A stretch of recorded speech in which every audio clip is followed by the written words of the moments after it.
Hello students, start करते हैं अगला चैप्टर। अगला चैप्टर है हमारा रेडियो एक्टिविटी या न्यूक्लियर केमिस्ट्री। बहुत ही अच्छा चैप्टर है, तो ध्यान से समझते जाइएगा। डेफिनेशन लिखेंगे अपन रेडियो एक्टिविटी की सबसे पहले। तो डेफिनेशन ये कहती है, लिखते जाओ मेरे साथ। The spontaneous disintegration the spontaneous disintegration मतलब टूटना है ना। The spontaneous disintegration of radioactive material या रेडियो एक्टिव सैंपल,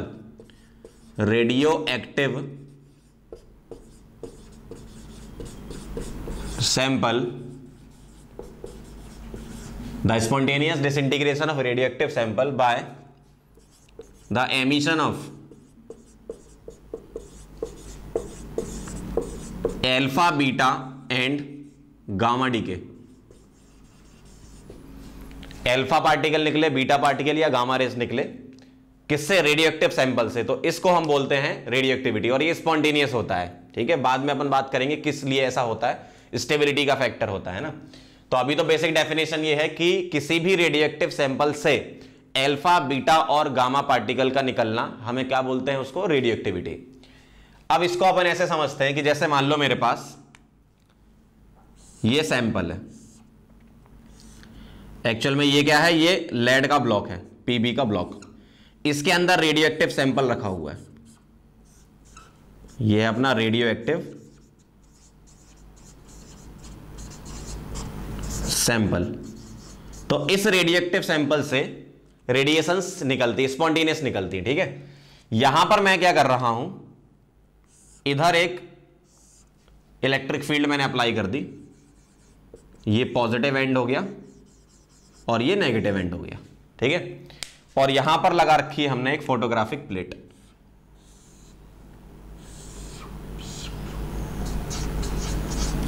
ये है फोटोग्राफिक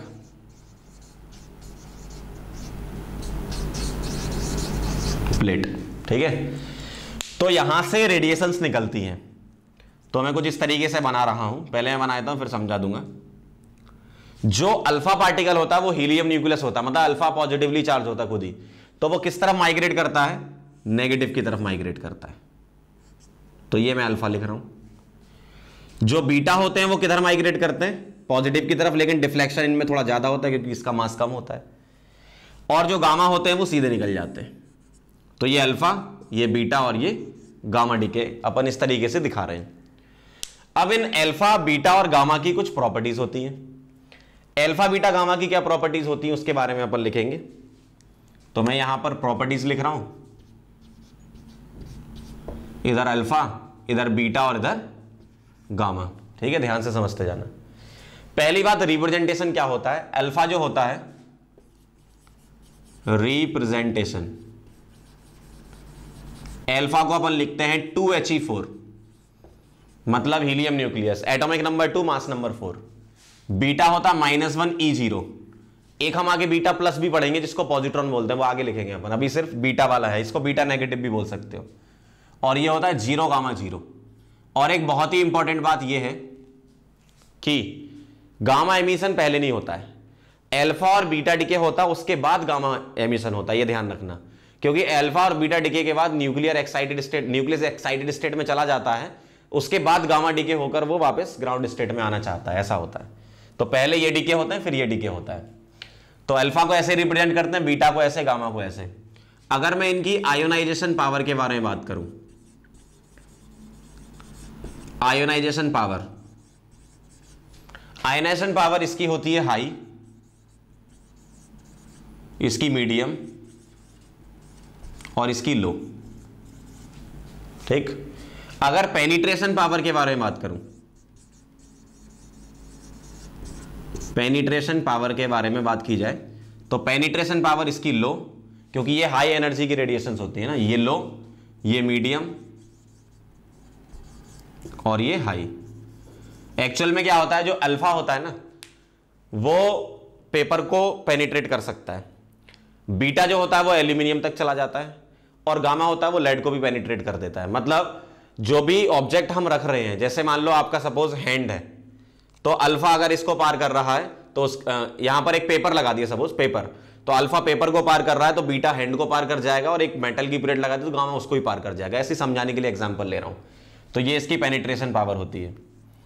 अगर मैं स्पीड के बारे में बात करूं तो ये होती है 1/10 of speed of light, 1/10 of speed of light. ये होती है 90% ऑफ स्पीड ऑफ लाइट, और ये होती है एग्जैक्ट स्पीड ऑफ लाइट से। ठीक है, इतनी तेजी से भागते हैं ये। अगर मैं डेविएशन की बात करूं या डिफ्लेक्शन की बात करूं तो मैं लिखूंगा डिफ्लेक्टेड बाय इलेक्ट्रिक फील्ड। अभी अपन ने लगाई थी इलेक्ट्रिक फील्ड, है ना, चार्ज पार्टिकल डिफ्लेक्ट हो जाता है। इलेक्ट्रिक फील्ड या मैग्नेटिक फील्ड में भी हो सकते हैं। ये भी same, deflected by electric field. अगर डिफ्लेक्शन पूछे तो ये कौन सा है, पॉजिटिवली चार्ज, तो इसका डिफ्लेक्शन कहां होगा, इलेक्ट्रिक फील्ड में, नेगेटिव प्लेट की तरफ। और ये नेगेटिवली चार्ज होता है तो इसका डिफ्लेक्शन है पॉजिटिव प्लेट की तरफ। नो डिफ्लेक्शन या नो डेविएशन। ठीक है, तो ये कुछ प्रॉपर्टीज होती है इसकी, ध्यान रखना है आपको, नोट कर लो इसे।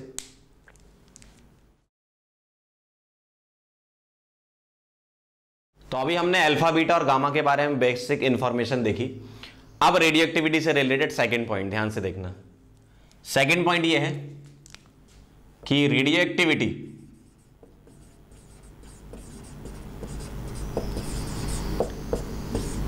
Follows first order kinetics. First order kinetics. तो रेडियो एक्टिविटी क्या फॉलो करती है, फर्स्ट ऑर्डर काइनेटिक्स फॉलो करती है। अब इसको हम काइनेटिक्स से कैसे कनेक्ट करेंगे वो देखना। जैसे अगर मैं इस तरीके से देखूं, कंपैरिजन दिखा रहा हूं मैं आपको, केमिकल काइनेटिक्स वाले चैप्टर की बात करें और रेडियो एक्टिविटी या न्यूक्लियर केमिस्ट्री की बात करें, क्या क्या डिफरेंस है उसके बारे में हम देख लेते हैं। कैसे, सबसे पहले अगर मान लो ए से प्रोडक्ट बन रहा है, ठीक है, यहां भी मैं ले लेता हूं ए से प्रोडक्ट बन रहा है, तो इसके लिए हम रेट कैसे लिखा करते थे, minus D A by d T, सही है ना, इज इक्वल टू के इंटू ए, ऐसे लिखते थे रेट। फर्स्ट ऑर्डर है तो इसकी पावर 1 लगा दी। इधर हम कैसे लिखेंगे, यहां लिखेंगे minus d N by d t is equal to lambda into n, ऐसा, where n is the number of nuclei. यहां पर ए क्या था, कॉन्सेंट्रेशन था, यहां पर एन क्या है, नंबर ऑफ न्यूक्लियाई। यहां के क्या था, रेट कांस्टेंट, रेट कांस्टेंट। यहां पर लैम्डा क्या होता है, इसको बोलते डीके कांस्टेंट, डीके कांस्टेंट, ठीक है। यहां पर minus D A by d T क्या होता था, रेट ऑफ रिएक्शन बोल सकता हूं मैं, क्योंकि कॉफिशिएंट इसका 1 ही है ना। यहां पर बोलेंगे minus d N by d t को रेट ऑफ रिएक्शन या रेट ऑफ डिके या रेट ऑफ डिसइंटीग्रेशन, है ना, तीनों ही बोल सकते हो। तो इससे ये कंपैरिजन मैंने करा लिया। अब याद करो इसका फॉर्मूला क्या था, फर्स्ट ऑर्डर काइनेटिक्स के सारे फॉर्मूले, वही फॉर्मूले इसके बनेंगे। ठीक, एक बार मैं इसका डेरिवेशन करके बता देता हूं आपको, थोड़ा पीछे का भी रिवाइज हो जाएगा।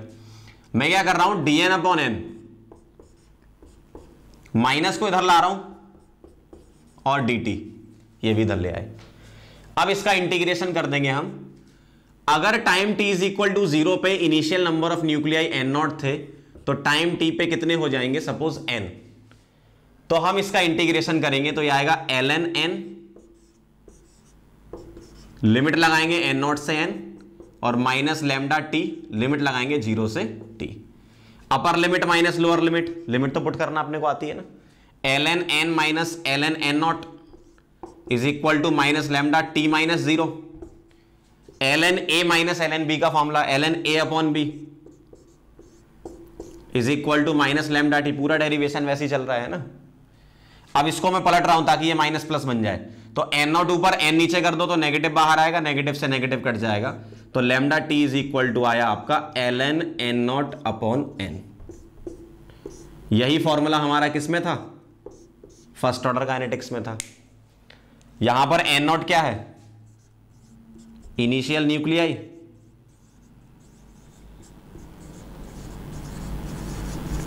और एन टी क्या है, न्यूक्लियाई आफ्टर टाइम टी।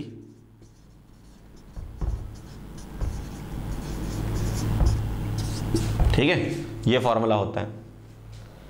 अगर मैं इसमें हाफ लाइफ की बात करूं तो फर्स्ट ऑर्डर का हाफ लाइफ का फॉर्मूला बता दो क्या था, वो तो याद होगा ना अब आपको।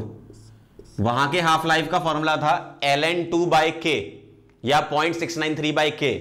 यहां टी हाफ का फॉर्मूला क्या होगा, ln2/λ या ln2 होता है 0.693/λ। वहां की हाफ लाइफ इनिशियल कॉन्सेंट्रेशन के इंडिपेंडेंट थी, यहां पर इनिशियल न्यूक्लियाई के इंडिपेंडेंट होगी। नोट कर लो इसको, फिर इससे रिलेटेड न्यूमेरिकल करते हैं।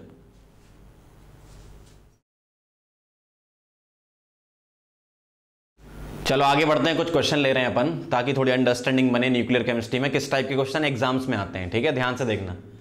पहला क्वेश्चन ये कह रहे हैं कि यूरेनियम 238 डिके हो रहा है और क्या बना रहा है, थोरियम 234। ये इनके मास नंबर है। With a half life of this, आपको हाफ लाइफ इसकी दे रखी है। How many years will it take for 75% of uranium 238 to decay. मतलब हाफ लाइफ दे रखी है, टी 75% निकालना है, तो सीधा फर्स्ट ऑर्डर काइनेटिक्स का फॉर्मूला लगाएंगे। क्या टी 75% क्या होता है, ये होता है डबल ऑफ टी 50%। किसके लिए, फर्स्ट ऑर्डर काइनेटिक्स के लिए, जो कि न्यूक्लियर केमिस्ट्री में अप्लाई होता है।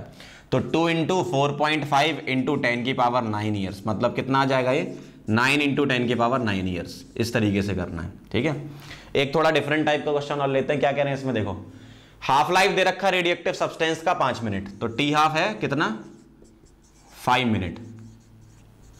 अब ये कह रहा था amount of substance decade in 20 minute will be, मतलब टी हाफ ये है और आपको 20 मिनट में इसका अमाउंट बताना है। अमाउंट का मतलब मैं एक तरीके से डब्ल्यू ले लेता हूं। ठीक है, तो 20 मिनट बाद आपको क्या बताना है, डब्ल्यू, ये मुझे निकालना है। अब एक बात बताओ, अभी फर्स्ट ऑर्डर काइनेटिक्स का पीछे डेरिवेशन किया, क्या डेरिवेशन था, lambda T is equal to ln n0/n, यही था ना। अब n0/n क्या है, नंबर ऑफ न्यूक्लियाई का रेशियो। अब आप बताओ वेट में और नंबर ऑफ एटम में या नंबर ऑफ न्यूक्लियाई में क्या रिलेशन होगा, दोनों का रेशियो तो सेम ही होगा ना। क्यों, नंबर ऑफ एटम कैसे निकालते हो आप, नंबर ऑफ एटम निकालने के लिए आप मोल का फॉर्मूला लगाते हो।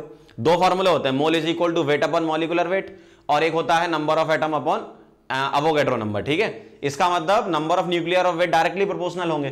तो ये रेशियो को मैं क्या लिख सकता हूं, इसको एक काम करता हूं, पहले इसका एक फॉर्मूला बनाता हूं, फिर वहां चेंज करेंगे अपन रेशियो। मैं एक काम करता हूं, मैं क्या लिख रहा हूं, देखो इसको मैं लिख रहा हूं लैम्डा को ln2 divided by T half और इनटू टी, ऐसा लिख सकता हूं, ln n0/n। अब मैं एक काम कर रहा हूं, ये जो t बाई टी हाफ आ रहा है, ठीक है, इसको ऐसे लिख रहा हूं, t बाई टी हाफ आगे ले रहा हूं, और ln2 is equal to ln n0/n।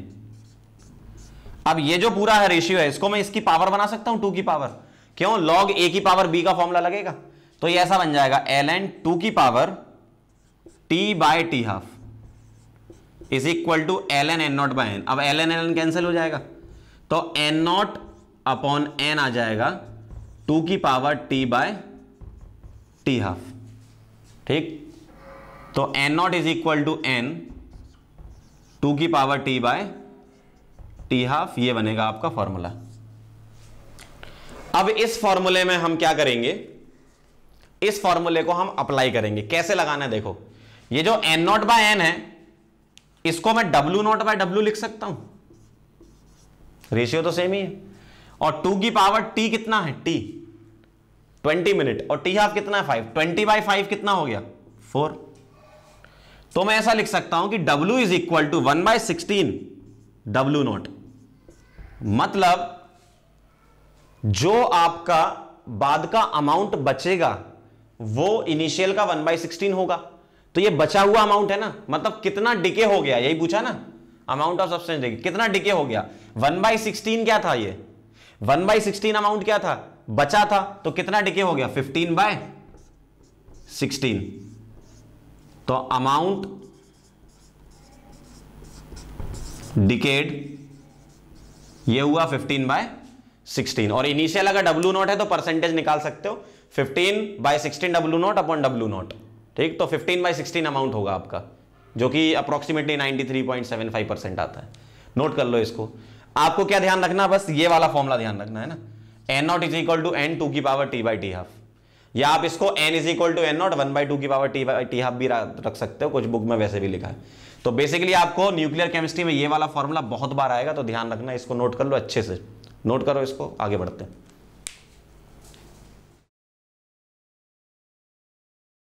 चलो कुछ क्वेश्चन और लेते हैं अपन, ठीक है, इससे और अच्छा लगेगा आपको, अंडरस्टैंडिंग बनेगी क्या करना है आगे। क्या दे रखा है आपको, देखो T half of A and B is 30 minute, ठीक है, और 20 मिनट। ए का कितना है 30 और बी का कितना है 20 रेस्पेक्टिवली लिखा है, इसीलिए calculate the ratio of number of nuclei decayed of A and B after 60 minute. अच्छा, अब हम क्या करेंगे, फर्स्ट ऑर्डर काइनेटिक्स में मैंने आपको डायरेक्ट तरीका बताया था, C0 से C0/2, C0/4, C0/8, वही हम यहां लगाएंगे। जैसे मान लो अगर मैं ए के लिए बात करूं, इनिशियल नंबर ऑफ न्यूक्लियाई अगर n0 है, तो n0 से अगर मैं n0/2 जाऊंगा तो कितने टी हाफ लगेंगे, एक टी हाफ लगेगा। तो एक टी हाफ कितना दे रखा है आपको इसका 30 मिनट, ठीक है, और आपको 60 मिनट के बाद बताना कितने डिके हुए। तो ये है 30 मिनट, तो 30 मिनट में n0/2 पहुंचे, और n0/2 से n0/4 पहुंचोगे तो फिर से 30 मिनट लगेंगे। इसका मतलब 30 + 30 कितना 60 मिनट हो गए। तो आफ्टर 60 मिनट ए कितना बचेगा n0/4, मतलब कितना डिके हो गया, दिस माइनस दिस, ठीक है, वो अपन अभी बाद में रेशियो लिखेंगे। बी के बारे में बात कर रहे हैं, अगर बी के इनिशियल n0 है तो बी का हाफ लाइफ क्या है 20 मिनट, तो 20 मिनट में ये कहां पहुंचा n0/2, और फिर से 20 मिनट में कहां पहुंचेगा, फिर से आधा कर दो n0/4, समझ रहे हो बात को ध्यान से, फिर से 20 मिनट में कहां पहुंचेगा n0/8, तो हो गया 20 20 20 60, ठीक है। तो 60 मिनट में ये पहुंचा n0/8, तो बताओ ए कितना डिके हुआ n0 माइनस n0/4, और बी कितना हुआ n0 माइनस n0/8, तो ये ऊपर कितना बचा 3n0/4 अपॉन ये कितना 7n0/8। इसको सॉल्व कर लो, इससे ये कैंसिल हो गया, 4 से ये 2 टाइम्स, 2 ऊपर जाएगा, 3 × 2 6/7 हो जाएगा इसका रेशियो। तो इस तरीके से आपको लगाना है। मैं आपको सॉल्व करके इसलिए बता रहा हूं, सॉल्व एग्जाम्पल से थोड़ा अच्छा लगता है, सॉल्व एग्जाम्पल से आपको क्वेश्चन समझ में आता है कि किस टाइप के क्वेश्चन को कैसे सॉल्व करना है, ठीक है। आगे देखो एक और क्वेश्चन लेते हैं, half life of radioactive substance is 60 minute, ठीक है, लिख लेते हैं। टी हाफ कितना दे रखा है इसका 60 मिनट, अब इनका कहना 60 मिनट होता है 1 घंटा, आफ्टर 3 आवर्स मतलब 180 मिनट है ना, या 3 घंटे के बाद, तो 180 मिनट के बाद आपको क्या बताना है, the fraction of total number of atom that have decade would be. अगर इनिशियल एटम n0 थे तो बताओ n0 से n0/2 पहुंचने में कितना लगा, एक टी हाफ लगा 60 मिनट का, फिर से n0/4 पहुंचने में 60 मिनट का एक और टी हाफ लगा, फिर से n0/8 जाने में 60 मिनट का एक और टी हाफ लगेगा, तो टोटल कितना हो गया 180 मिनट। तो n0 से n0/8 आ गए, तो डिके पूछा है कितने हो गए, तो n0 माइनस n0/8 इतने डिके हो गए। और अगर परसेंटेज में निकालना है तो इनिशियल से डिवाइड कर दो, तो परसेंटेज डिकेड न्यूक्लियाई आ गई है, तो ये कितना हो गया आपका 7/8, ठीक है। इस तरीके से आप सॉल्व कर सकते हो, परसेंटेज करना है तो इंटू 100 कर देना, नोट कर लो इसको। आगे बढ़ते हैं, फर्स्ट ऑर्डर काइनेटिक्स से रिलेटेड एक और पॉइंट है जिसको बोलते हैं एवरेज लाइफ, इसको अपन टाउ बोलते हैं, टाउ या फिर टी से भी डिनोट कर सकते हो, कोई दिक्कत नहीं। तो एवरेज लाइफ होता क्या है, पहले इसकी डेफिनेशन लिखेंगे, reciprocal of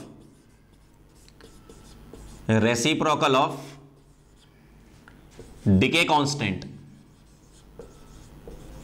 is called average life. अब इसका बेसिक मीनिंग क्या है, अगर मैं फर्स्ट ऑर्डर काइनेटिक्स से चलूं, lambda T is equal to क्या था ln n0/n, मैं इसका एंटीलॉग ले रहा हूं तो e to the power lambda T हो जाएगा एंटीलॉग लेने पर n0/n, और n इज इक्वल टू क्या आ जाएगा n0 e की पावर माइनस लैम्डा टी, ऐसा आ जाएगा।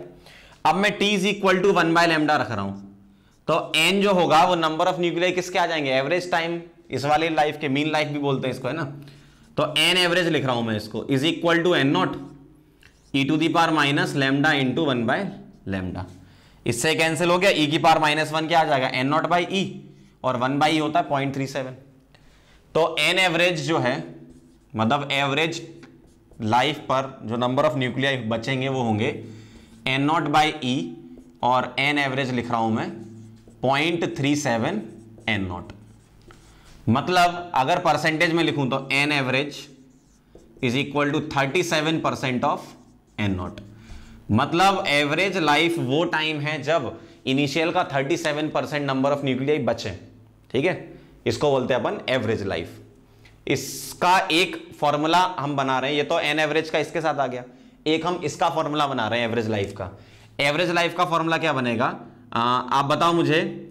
टाउ इज इक्वल टू क्या लिखूंगा मैं, 1 by lambda, reciprocal of wavelength था, रेसिप्रोकल ऑफ डीके कांस्टेंट था, sorry reciprocal of decay constant था 1 बाय लैम्डा। तो lambda is equal to, tau is equal to 1 by lambda की जगह मैं क्या रख दूं, इसकी जगह रख दूं मैं ln2 अपॉन टी हाफ। सही है, फर्स्ट ऑर्डर काइनेटिक्स का। तो टाउ इज इक्वल टू आ गया 1 अपॉन ln2 और टी हाफ ऊपर चला गया, और 1 अपॉन ln2 क्या होगा, 1 अपॉन 0.693, और 1 अपॉन 0.693 होता है 1.44। तो average life is equal to 1.44 times T half, ये होता है। तो एवरेज लाइफ का बेसिक सिग्निफिकेंस ये था, और न्यूमेरिकल के लिए आपको ये फॉर्मूला ध्यान रखना है। न्यूमेरिकल कैसा मिल सकता है, बहुत इजी सा, ऐसा पूछ सकते हैं, find average life if half life is 10 minute of a radioactive material.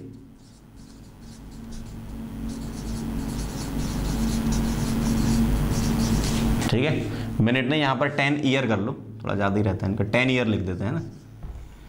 तो टाउ इज इक्वल टू क्या आ गया, 1.44 इंटू 10 ईयर, मतलब 14.4 ईयर। ऐसा इसका मतलब क्या है, इतने टाइम में जो नंबर ऑफ न्यूक्लियाई बचेंगे वो कितने बचेंगे, 37% बचेंगे इनिशियल जो लिए होंगे। इसका बेसिक सिग्निफिकेंस ये है, नोट कर लो इसको, फिर आगे बढ़ते हैं। अगले टॉपिक पे आगे बढ़ते हैं। अगला टॉपिक है हमारा एक्टिविटी। एक्टिविटी का मतलब क्या होता है, इसकी डेफिनेशन लिखेंगे मेरे साथ, लिखो। द नंबर ऑफ, मतलब एक्टिविटी जो है वो किस में मेजर किया जाता है, the number of disintegration, the number of disintegration per unit time is called activity. और एक्टिविटी क्या होता है, माइनस dN/dt, इसको हम डिनोट करते हैं एक्टिविटी से, ठीक, जिसको अपन ए लिख सकते हैं। तो लिखूंगा लैम्डा इंटू एन। अगर मैं यहां पर दो चीजें लिखूं, क्या, इनिशियल एक्टिविटी, तो इसको डिनोट करेंगे हम ए नॉट से, और यहां लिखेंगे लैम्डा इंटू एन नॉट, ऐसा इनिशियल नंबर ऑफ न्यूक्लियाई। अगर मैं लिखूं एक्टिविटी एट टाइम टी, तो लिखूंगा एटी, ये क्या आएगा, लैम्डा इंटू एन टी। मतलब एक्टिविटी इनिशियल और एक्टिविटी एट टाइम टी का क्या क्या रेशियो हो सकता है, N naught by N T भी लिख सकता हूं, और नंबर ऑफ न्यूक्लियाई का और मोल का रेशियो भी सेम होता है, और वेट का रेशियो भी सेम होता है, इस तरीके से लिख सकता हूं मैं। तो एक्टिविटी को इन रेशियो के बराबर भी कर सकते हो, ठीक है, क्योंकि ये डायरेक्टली प्रोपोर्शनल है नंबर ऑफ न्यूक्लियाई के। अब एक बात आती है स्पेसिफिक एक्टिविटी। स्पेसिफिक एक्टिविटी का मतलब क्या, जहां भी स्पेसिफिक वर्ड लिखा मतलब यूनिट के लिए, 1 के लिए होगा। कैसे, द एक्टिविटी ऑफ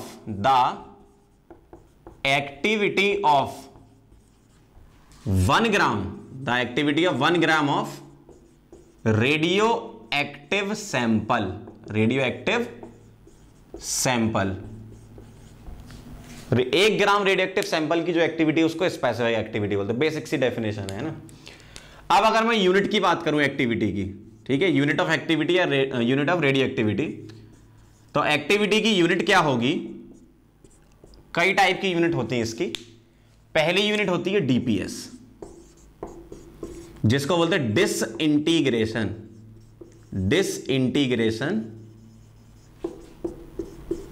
पर सेकंड, ठीक है। दूसरी यूनिट होती है इसकी क्यूरी, ठीक। तीसरी यूनिट होती है इसकी बैकरल, ठीक। चौथी यूनिट होती है इसकी रदरफोर्ड। और इनका रिलेशन भी होता है। क्या क्या रिलेशन होता है? 1 क्यूरी को सीआई लिखते हैं, 1 curie is equal to 3.7 into 10 की पावर 10 डीपीएस, ये होता है। 1 बैकरल, इसको बीक्यू लिखते हैं शॉर्ट फॉर्म में, is equal to 1 DPS, 1 disintegration पर सेकेंड। और 1 रदरफोर्ड, इसको आरडी लिखते हैं, ये होता है 10 की पावर 6 डीपीएस। तो ये रिलेशन होता है इनकी यूनिट का, नोट कर लो, फिर आगे बढ़ते हैं। चलो एक्टिविटी से रिलेटेड एक न्यूमेरिकल ले लेते हैं, तो आपको आइडिया हो जाएगा क्या करना होता है इसमें। देखो, एक्टिविटी 1 ग्राम यूरेनियम 238 के लिए चाहिए, जिसका टी हाफ इतना दिया है। तो आप फॉर्मूला क्या लगाओगे? Activity is equal to lambda into N, ठीक है। अब लैम्डा कैसे लिखोगे? लैम्डा लिखोगे आप ln 2/t हाफ से। अब n कैसे निकालोगे? 1 ग्राम यूरेनियम 238 का n कैसे आएगा? देखो मोल क्या होता है? Number of molecule upon Avogadro number is equal to weight upon molecular weight, या एटम हुआ तो एटॉमिक वेट, ऐसे लिखते थे अपन। तो नंबर ऑफ न्यूक्लिया ये आ जाएंगे, वेट कितना है 1, मॉलिक्यूलर वेट या एटॉमिक वेट कितना है 238, और n, ये तुम्हारा क्या आ गया? n आ गया। अब इस n को यहां पुट करेंगे तो कैसे लिखेंगे? Activity a is equal to lambda लिख रहा हूं ln 2 divided by T half, और इंटू n पुट कर रहा हूं na बाय 238। तो यहां पर सारी वैल्यू पुट करके सॉल्व कर लेंगे। कैसे?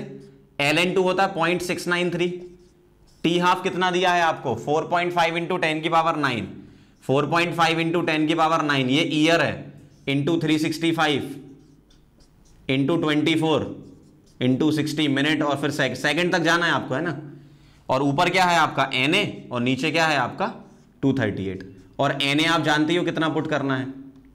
Na रखना है आपको 6 इंटू 6.022 इंटू 10 की पावर 23, मैं 6 रख रहा हूं।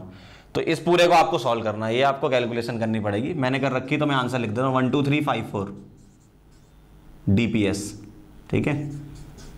डिसइंटीग्रेशन पर सेकंड इसकी यूनिट अपन ने बनाई थी सेकंड में, ठीक है। तो इस तरीके से आपको अप्लाई करना है क्वेश्चन में। तो ये हमारे 2 पॉइंट हो गए स्टार्टिंग से।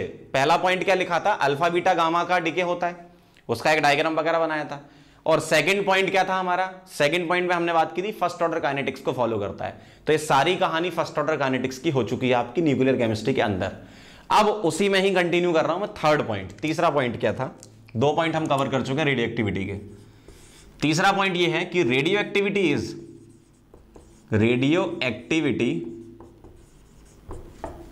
Is independent of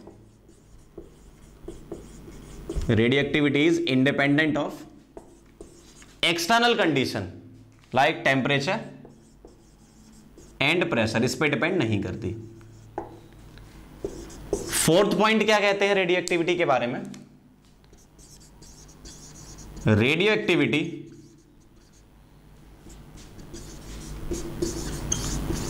does not depend on physical state. Physical state, कोई भी एटम उसकी फिजिकल स्टेट पे डिपेंड नहीं करता, ठीक है। और फिफ्थ पॉइंट ये है, there is no relation of radio activity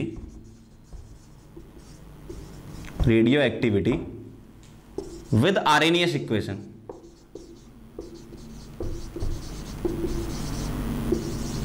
क्योंकि टेम्परेचर पे डिपेंड करते नहीं है तो क्या रिलेशन बनाओगे आप, है ना। तो रेडियो एक्टिविटी से रिलेटेड ये सारे पॉइंट हमने कवर कर लिए, नोट कर लो। फिर अपन रेडियो एक्टिविटी के एप्लीकेशन के बारे में बात करेंगे, ठीक है। लिखो इसको। अब हम बात कर लेते हैं रेडियो एक्टिविटी के एप्लीकेशन की, ठीक है। तो इसके 2 एप्लीकेशन है। पहला है कार्बन डेटिंग, ठीक है, और दूसरा है अपना रॉक डेटिंग। कार्बन डेटिंग का एक और नाम है, इसको रेडियोमेट्रिक डिटर्मिनेशन भी बोलते हैं, ठीक है। तो अपन तो कार्बन डेटिंग मेथड या C14 डेटिंग मेथड समझते हैं। क्या होता है, देखो एक्चुअल में क्या होता है इस मेथड में, जो अपर एटमॉस्फेयर में कॉस्मिक रेडिएशंस हैं, कॉस्मिक रेज हैं, वो नाइट्रोजन पर न्यूट्रॉन का जब अटैक होता है 7n14, ये अपर एटमॉस्फेयर में रिएक्शन होती है 0n1, जब नाइट्रोजन न्यूट्रॉन कैप्चर करके ये प्रोड्यूस करता है कार्बन 14 6c14 प्लस क्या बनेगा न्यूक्लियर रिएक्शन में, अभी अपन डायरेक्ट लिख दे रहे हैं, अभी मैं थोड़ी देर बाद आपको न्यूक्लियर रिएक्शन लिखना भी सिखाऊंगा। ये 7 है, ये 0, यहां पर 6 है तो ये होना चाहिए 1, और 14 और 1 15, तो ये क्या है 15, 14 और 1 15, 15 यहां बनाना है तो 1p1, ऐसा ये एक तरीका होता है। चलो थोड़ा सा आइडिया दे देता हूं, एटॉमिक नंबर और मास नंबर कंजर्व रहते हैं, बस ये समझ लो। 7 + 0 क्या होता है 7, 6 यहां पर है तो यहां 1 आना चाहिए, 14 + 1 कितना होता है 15, 14 यहां तो यहां क्या आना चाहिए 1, इस तरीके से अपन बनाते हैं। 1p1 मतलब प्रोटॉन। तो होता क्या है, जब नाइट्रोजन न्यूट्रॉन को कैप्चर कर लेता है तो C14 बनाता है, मतलब C14 लगातार प्रोड्यूस होता रहता है। अब ये C14 क्या करता है, ऑक्सीजन से कंबाइन होकर CO2 देता है और फोटोसिंथेसिस से ये प्लांट में और एनिमल में जाता है।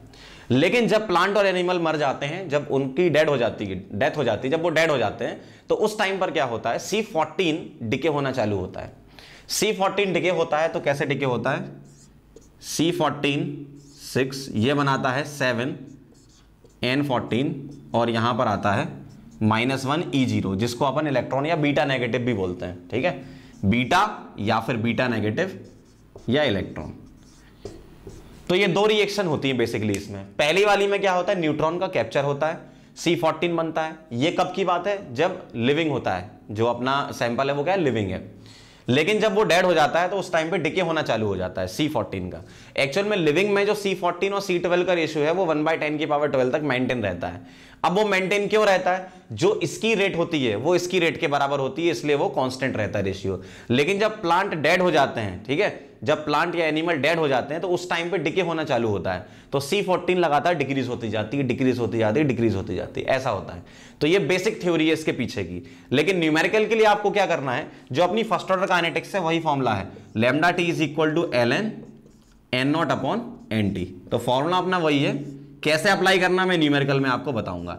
इससे रिलेटेड एक और इंपॉर्टेंट बात यह है कि जो भी अपने पास एज निकालने का है वो 6000 ईयर्स तक ही हम एज निकाल सकते हैं। मीनिंगफुल एज डिटर्मिनेशन होता है ये, तो ये आपको बात ध्यान रखनी है, क्योंकि उसका T-half जो है 5770 ईयर्स के आसपास होता है। तो जो मीनिंगफुल एज डिटर्मिनेशन होती है किसी भी कार्बन डेटिंग टेक्निक में वो 6000 ईयर्स तक तो होती है, याद रखना आप। अब इस फॉर्मूले को यहां पर कैसे अप्लाई करना है, अब अपन न्यूमेरिकल के बारे में समझ लेते हैं। क्या लिखा है देखो, a fossil contains 60% of its original C14, how old is the fossil, मतलब मुझे टाइम निकालना है। तो एक बात बताओ, लैम्डा को क्या लिख दूं मैं, ln2 divided by T-half, T-half कितना है 5770 ईयर्स, ठीक, इंटू T, ये मैंने क्या लिख दिया λT is equal to ln, initial n0 है, और अब ये कह रहे हैं कि फॉसिल कितना कंटेन कर रहा है 60% ऑफ इट्स ओरिजिनल अमाउंट, मतलब यहां आएगा 60 n0/100 इस तरीके से।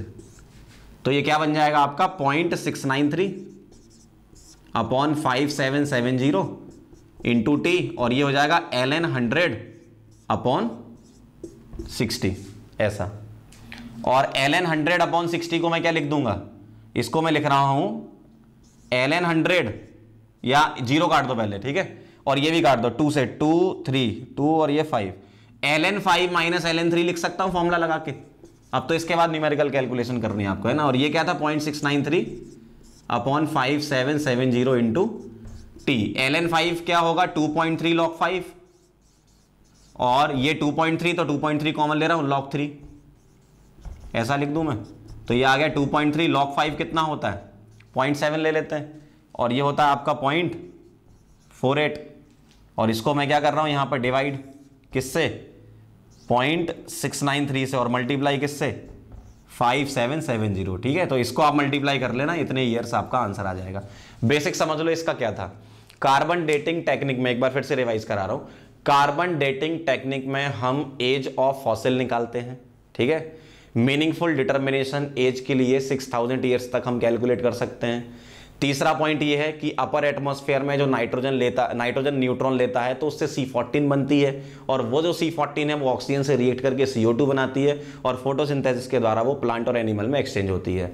जब प्लांट लिविंग होते हैं उस टाइम पर C14 और C12 का रेशियो कांस्टेंट रहता है 1/10⁻12, लेकिन जैसे ही प्लांट डेड हो जाता है तो C14 कंटिन्यूसली डिक्रीज होना स्टार्ट हो जाती है, जिसके बेसिस पर अपन टाइम निकाल सकते हैं इस तरीके से। न्यूमेरिकल आपको ऐसे सॉल्व करना है, ये कैलकुलेशन आप कर लेना, नोट कर लो इसको। आगे बढ़ते हैं। आगे है हमारा रॉक डेटिंग टेक्निक। एक तो हमारी कार्बन डेटिंग हो गई, सेकंड नंबर पे रॉक डेटिंग। इसमें क्या होता है, एक सैंपल हम लेते हैं, जैसे मान लो मेरे पास यूरेनियम का सैंपल है, तो यूरेनियम के सैंपल से एक लेड बन रहा है, लेड का सैंपल बन रहा है, ठीक है। तो इसकी हेल्प से हम एज निकालते हैं, किसकी, रॉक की। हम ये मान के चलते हैं कि स्टार्टिंग में हमारे पास सिर्फ यूरेनियम है, लेड नहीं है। यूरेनियम अब डिसइंटीग्रेट होगा और लेड बनाएगा। तो स्टार्टिंग में अगर मैं आपसे ये बोलूं कि स्टार्टिंग में मेरे पास U0 का मतलब क्या है, स्टार्टिंग में यूरेनियम के एटम, जो कि मैं लिख रहा हूं क्या, U0, ये मेरे पास स्टार्टिंग में है यूरेनियम, ठीक है।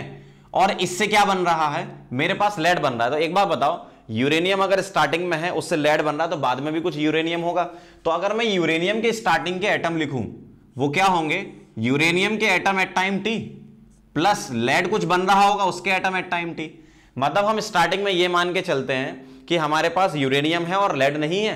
अब लेड बनेगा तो यूरेनियम भी तो कुछ बचा होगा। तो यूरेनियम किसी टाइम t पर और लेड किसी टाइम t पर, इसका जो नंबर ऑफ एटम का सम होगा वो क्या होगा, U0 यहां पर क्या है, नंबर ऑफ इनिशियल एटम हम ले रहे हैं इसके, ठीक है। और UT क्या है, नंबर ऑफ एटम यूरेनियम के टाइम t, और लेड का टाइम t क्या हो गया, ये PBT क्या हो गया, ये नंबर ऑफ एटम, ठीक है। नंबर ऑफ एटम किसके, लेड के। तो ये अपना इनिशियल नंबर ऑफ एटम आ गए।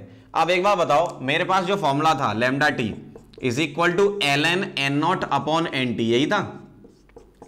तो number of atom initial upon number of atom at time t, यही लगाएंगे रेडियोएक्टिविटी के लिए। तो lambda t is equal to ln number of atom uranium के स्टार्टिंग के कितने हैं, U0, और यूरेनियम के एटम बाद के कितने हैं, UT। तो U0 अपॉन UT ये आ गया। अब मैं U0 को क्या रख सकता हूं, UT प्लस PBT। तो lambda t is equal to ln U0 plus UT upon UT, sorry PBT upon UT, ऐसा आएगा। इस तरीके से मैंने क्या करा, U0 को UT प्लस PBT यहां पुट कर दिया। अब मैं अलग अलग डिवाइड दे रहा हूं, तो lambda t is equal to आ गया ln UT अपॉन UT हो गया 1 प्लस PBT अपॉन UT। तो अब ये फॉर्मूला समझ लो, इसमें क्या क्या है, ये डीके कांस्टेंट हो गया, ये टाइम हो गया, ये हो गया नंबर ऑफ लेड के एटम कब, एट टाइम t, ये क्या है, नंबर ऑफ यूरेनियम के एटम कब, एट टाइम t, ठीक है। तो ये फॉर्मूला लगाएंगे अपन। अब यहां पर थोड़ा ध्यान से सुनना, ये जो लिखा है ये नंबर ऑफ एटम लिखे, इसको मैं मोल का रेशियो भी बोल सकता हूं, ठीक है, ध्यान रखना। एटम का रेशियो बोल सकता हूं, मोल का रेशियो, लेकिन मास का रेशियो यहां नहीं बोल सकते, क्योंकि इन दोनों का एटॉमिक वेट अलग अलग होता है। तो हम इस वाले फॉर्मूले को अप्लाई करेंगे न्यूमेरिकल के लिए, रॉक डेटिंग के। जैसे एक न्यूमेरिकल आपके सामने लिखा है, मैं आपको करके बता रहा हूं, ध्यान से देखना। A rock is found contains uranium 238 and lead 206, यही अपन थ्योरी पढ़ रहे थे पीछे। अब इसमें ऐसा कह रहे हैं आपसे, find that the total mass of uranium 238 in rock is 2 ग्राम, ये साइंटिस्ट ने फाउंड किया 2 ग्राम, और लेड का कितना दिया है आपको, 1 ग्राम। T हाफ आपको दिया है यूरेनियम का 238। तो आप क्वेश्चन एक बार फिर से पढ़ लो, ठीक है। तो लैम्डा t यहां से शुरू करूंगा, is equal to ln 1 plus क्या लिखा था अपन ने, PBT, लेड के एटम एट टाइम t, और UT मतलब यूरेनियम के एटम एट टाइम t। तो लैम्डा क्या है, लैम्डा है आपका ln 2 divided by t half. t half कितना है इसका, 4.5 इंटू 10 की पावर 9 ईयर्स यूरेनियम का, इंटू t, आपको ये टाइम निकालना है ln। अब एक बात बताओ, 1 प्लस PBT का मतलब क्या है, लेड के एटम। तो लेड के एटम कैसे निकालेंगे, वेट दे रखा है क्या आपको, वेट दे रखा है, हाँ दे रखा है ना लेड का, 1 ग्राम वेट दे रखा। अच्छा एक बात बताओ, ये एटम का रेशियो या मोल का रेशियो बराबर बोल सकता हूं मैं। इसका मतलब इसके मोल कितने आ जाएंगे, 1 डिवाइडेड बाई 206, ये लेड के आ गए।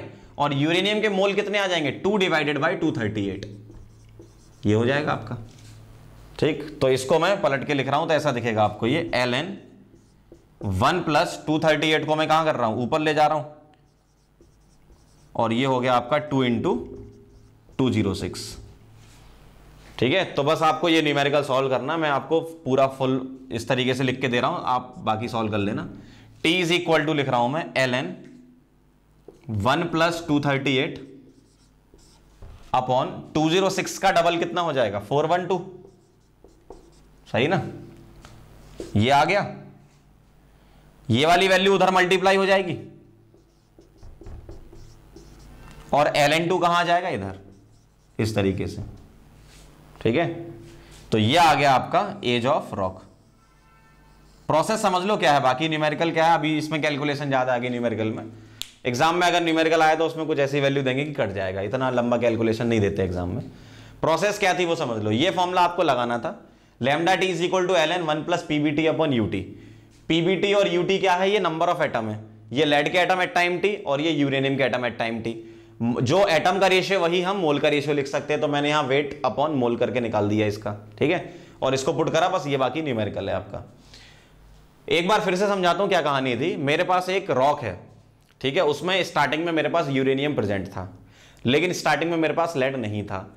अब आज के समय की बात करें, ये कब की बात है, पुराने टाइम की, कुछ सालों पहले की बात है, ठीक है, जब सिर्फ यूरेनियम था। अब आज के टाइम में उसमें यूरेनियम के साथ लेड भी आ गया, तो जो यूरेनियम के एटम थे स्टार्टिंग के, अब उसमें क्या आ जाएगा, यूरेनियम के एटम प्रेजेंट टाइम के और प्लस लेड जो बना नया, ठीक है ना, उसके भी तो ऐड होंगे। तो u0 इज इक्वल टू क्या हो जाएगा, ut + pbt। तो यही हमने lambda t is equal to ln n0/nt में यहाँ n0 की जगह u0 पुट कर दिया और nt की जगह ut पुट कर दिया, और जो u0 है वो आपका ut + pbt है, तो आपका ये फॉर्मूला बन गया, ठीक है। तो इस तरीके से आपको रॉक डेटिंग के न्यूमेरिकल करने होंगे, नोट कर लीजिए इसे।